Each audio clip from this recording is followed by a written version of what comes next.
Hello, welcome back to another average Shaman video. Today we are going to pretty much finish off, do the third installation of my when to be what covenants. I have done when to be Kyrian and when to be Necrolord. Now we're going to go into when to be Vemfir. My mind went blank then.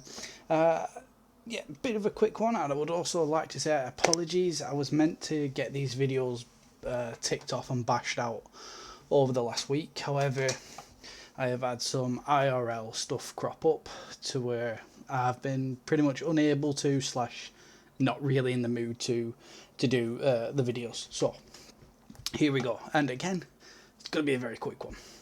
And we are going to be starting the video off with when are you going to be Vemfir? And pretty much only when your group needs it. Like I've said in other videos, you're not really going to be Vemfir unless you're running like a meme build or something like that. It's viable. It's just not as viable as Necrolord or Nightfare or even Kyrian. I place Kyrian over Vemfir. Always have done, always will. People do argue about it, and we have had, not arguments, adult, gentlemanly discussions. One does not argue, one discusses. But yeah, pretty much only when your group needs it. That's the be-all and end-all. You can actually stop watching the video right now. However, if you want to carry on watching the video, we're just going to go into a bit more detail. We're kicking that off with Soulbind. You're pretty much going to be running Theodore the Mad Duke if you are running a Halls or a Sanguine, purely because Party Favours, it is really powerful, and Soothing Shade. This Soothing Shade allows you to have some really good mastery windows. Mastery directly impacts the damage that your wolves do, your fire damage, pretty much your whole kit. So it's really good. You are going to run triple condenser. You're not going to go in the middle. So you're going to go further to the left, focus lightning, straight into lavish harvest, and then to the right here, because you want life is but an appetizer, because you gain speed and avoidance, and you just become a little bit tankier, I suppose. But it's not really, and it's pretty much because that is rubbish. So yeah, Party Favours. Party Favours is a Mad Duke's tea that you get. You go and talk to him to pick it up. It's the cooldown is every hour, and then every hour you can pretty much click it to gain a 3% bonus to crit, haste, versatility, or agility. Your main ones are haste and agility. For obvious reasons. I clicked it, I got haste, so that gave me nearly 40% haste without doing anything.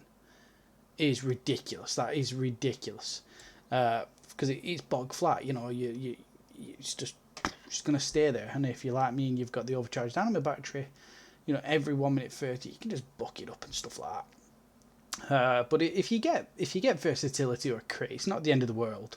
But you mainly want agility or haste. So yeah, that's about it. You are not going to go, even though Nadia was pretty much the staple back in 9.2, 9.1 and 9.0. I have seen some people run Nadia, whatever, the Mistblade version, and it's okay. I've tried it myself. The Thrill Seeker is really good when it procs, and Fatal Flow is really good after Thrill Seeker procs. So it's pretty good, but it doesn't proc that much, or you'll find that it procs right at the end of a boss or right at the end of a trash bag. So you don't really have any power over when it procs. You've just kind of got to hope and pray that it procs mid-fight or kind of at the start of the boss.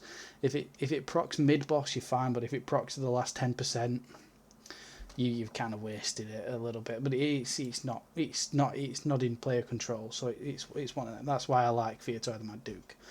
But yeah, in terms of talents and builds, voila, that's pretty much what you're going to be running. I mean, tyrannical weeks, maybe you can roll an elemental blast, but you're not really. You're going to be going lashing flames and stuff like that, and elemental spirits, because your dogs are that empowered with your 4-set/2 set, if you are lucky to have them.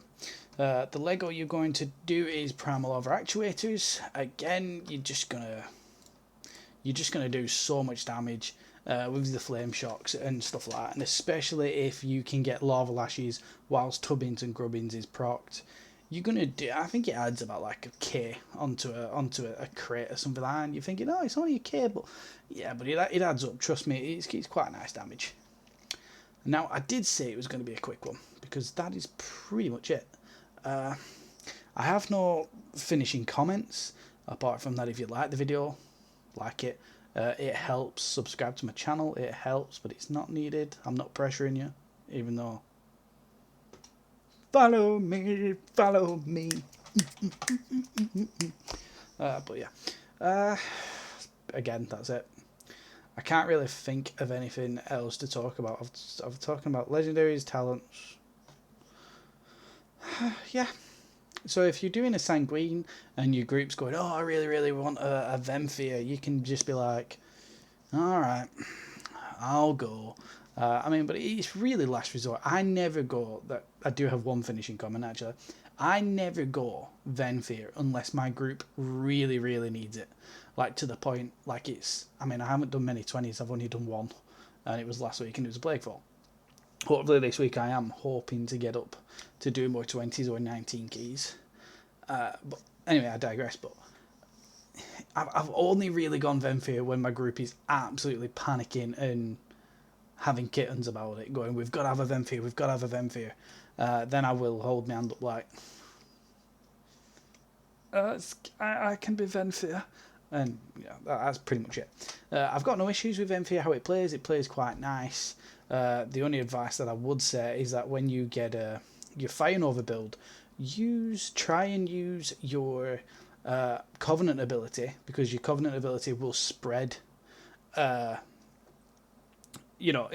spreads the flame shock, so then you can just go straight into it.